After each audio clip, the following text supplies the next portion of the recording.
Obscure Death Note rules that never affect the story. Okay, this one does sound kind of fun.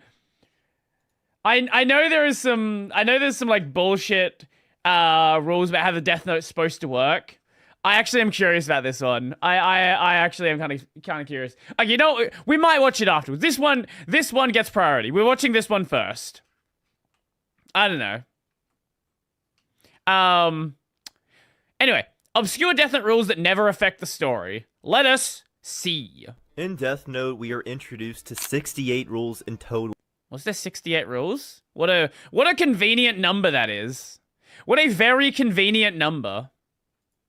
For using the fundamentally broken power of the notebook. However, he was also a moron, by the way. Like, there are so many ways he could have killed people that would never have gotten him caught. Like, just so many ways that could have never gotten him caught if he was just barely had some fucking semblance of intelligence. They added one rule on the one shot. Only 5 major rules were written in Light's original Death Note by Ryuk, and maybe a handful of rules that we learn later on actually affect the story. This leaves many rules seemingly forgotten. My best explanation is that writing an extensive list of rules gave Death Note's author some direction while figuring out how he wanted to evolve the story. Right. So you end up with these unused rules that could— Are these AI upscaled clips? I think they are.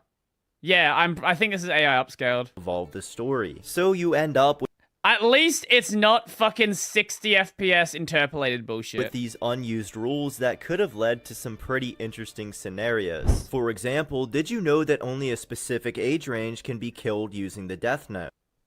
No, what? I did not, what? Wait, what? Can you not kill, like, old people and babies?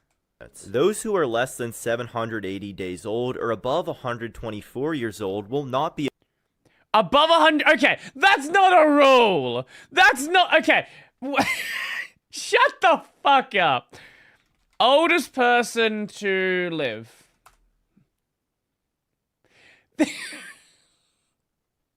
Oh no, if they're over 100, there hasn't been a person that lived to 124.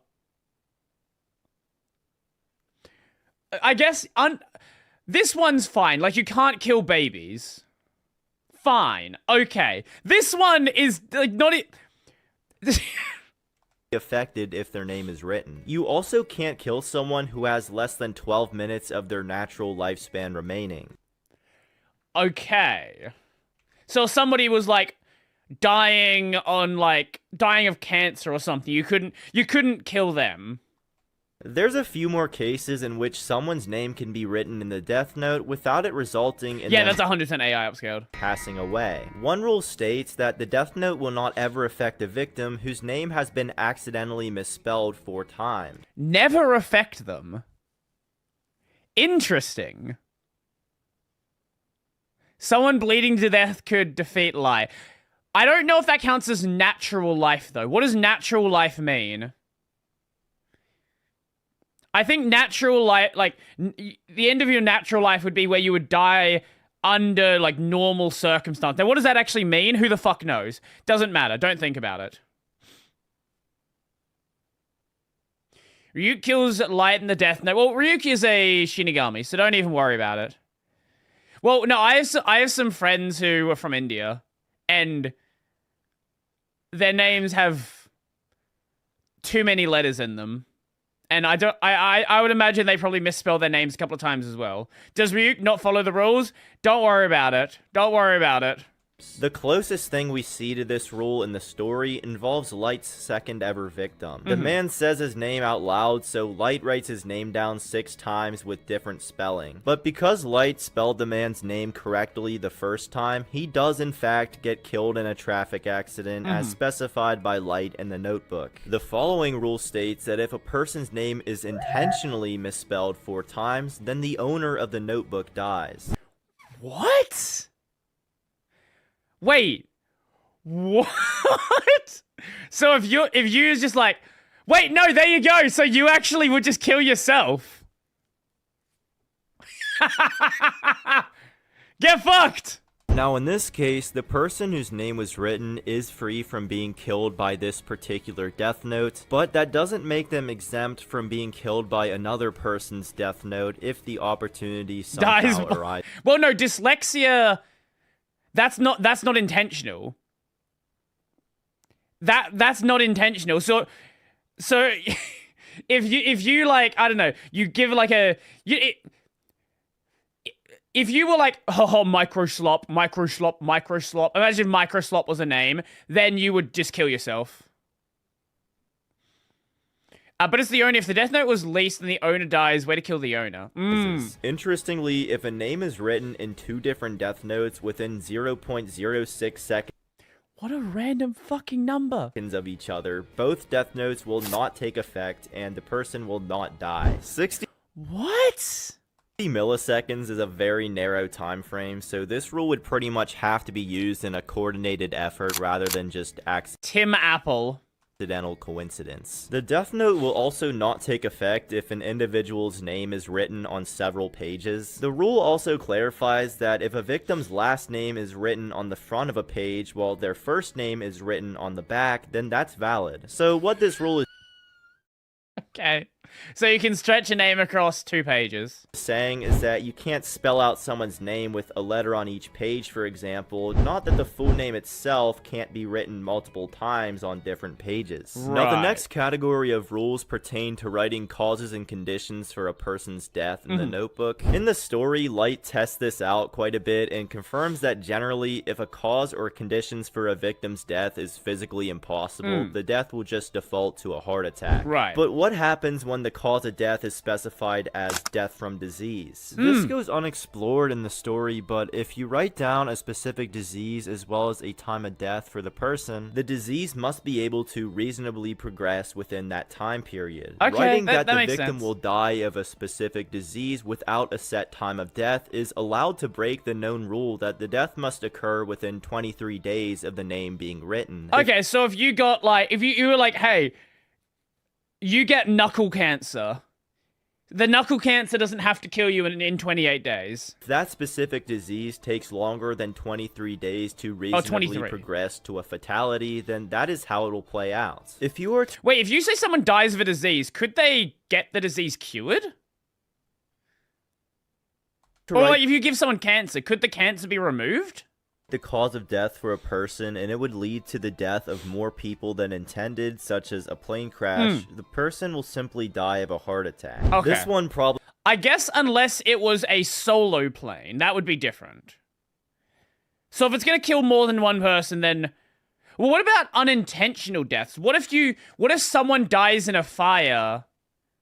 Like, let's say you want this person to die in a house fire. That house fire could spread to other houses and other people could die. So those are not directly related to the death, but they are related to the secondary effects. I assume plane goes down, he'd have to write the names of all passengers. Yeah. Passengers, pilot, anyone else on board.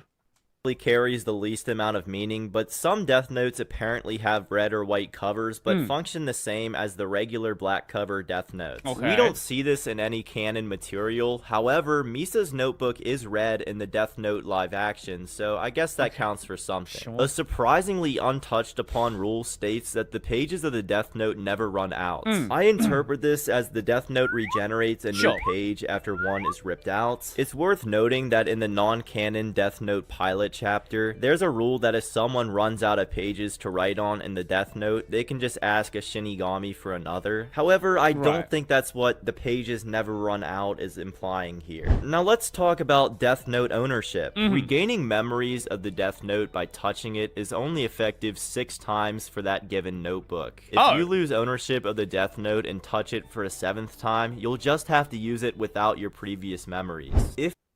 I forgot. I didn't even. Yeah, it's been so long since I watched Death Note. I don't remember the whole losing memory thing.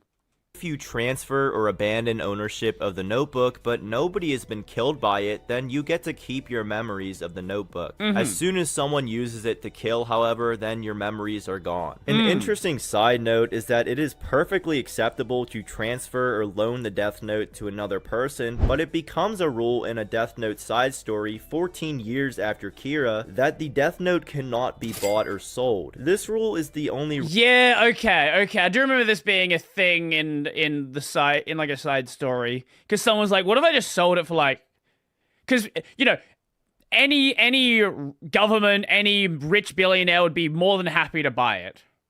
Rule to be added after the mainline story. Now, obtaining the Shinigami eyes, the main rule is pretty straightforward. You obtain the ability to see someone's full name and lifespan by looking at them in exchange for half of your lifespan. However, there are some features to the eyes that don't get discussed in the story. For example, the Shinigami eyes actually improve your eyesight significantly, giving you a visual acuity that is 3.6 times greater than 20/20 vision. The other thing that's... Again, what are these random fucking numbers?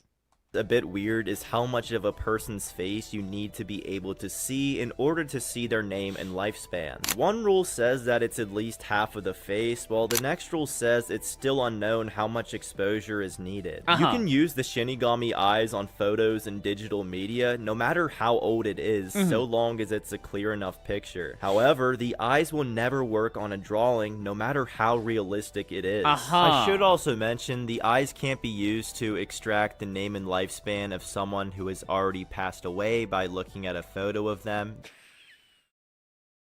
Okay, so the Shinigami eyes only work on living people.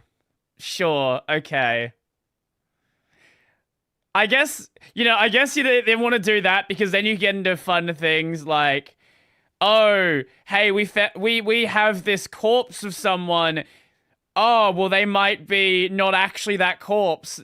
Various things like that. And then you start getting into like a whole like religious sort of argument that can then show up, and the author's just like, you know what? Let's just not deal with it. Nope. The person has to be alive. This next rule directly relates to my introduction for this video. A Shinigami is not obligated to completely explain how to use the Death Note or the rules that apply to the human that owns it. Putting 5 rules in Light's notebook. So if they just don't like the guy and want to see him fuck around, they can just be like, yo, yeah, the rule, who cares about the rules? Don't worry about it. Was actually Ryuk being generous, all things considered. Shinigami can't directly hand the Death Note to children under the age of 6 years old. However, if they drop their notebook and someone under the age of 6 just so happens to pick it up, then yes, it can still be used by them. So long as they have the ability to read and write, I suppose. Some of the other Shinigami rules are kind of ambiguous. One rule states that Shinigami cannot be killed by being stabbed or shot. However, there are ways to kill them which are generally not known to even Shinigami themselves. We see the first part of this rule confirmed when the bus hijacker tries to shoot Ryuk and the bullets just ricochet. The known ways for a Shinigami to die are actually always a consequence of the Shinigami's own actions. Writing names in the Death Note expands their lifespan, so if they neglect to write any names down, their lifespan will run out. Of course, Shinigami also die if they interfere with the natural death date of a given human. That said, Light manipulating Rem into killing L is, I guess, the closest thing we see to killing a Shinigami. Another rule states that there are male and female Shinigami, but it is neither permitted nor possible for them to procreate with humans. Shinigami also... but they're allowed to procreate with each other. Okay.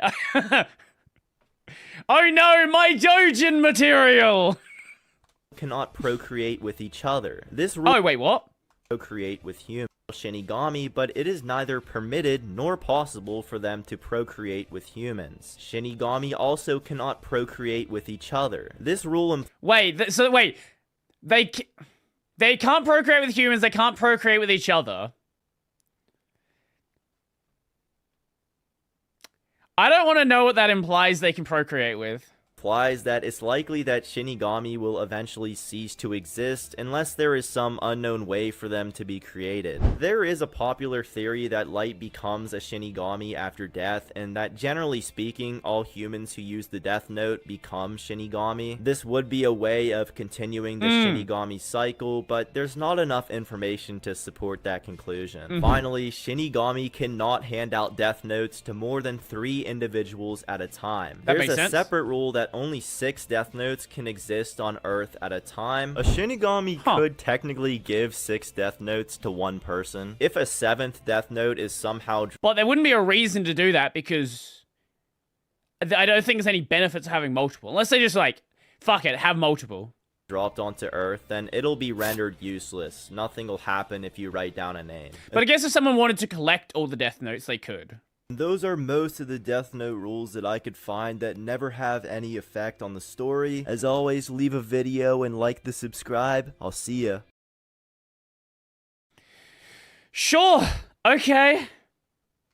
What a bunch of random fucking rules that don't matter at all. But sure, that was fun. I learned something about Death Note, a series I haven't thought about in God knows how many years. God knows how many years.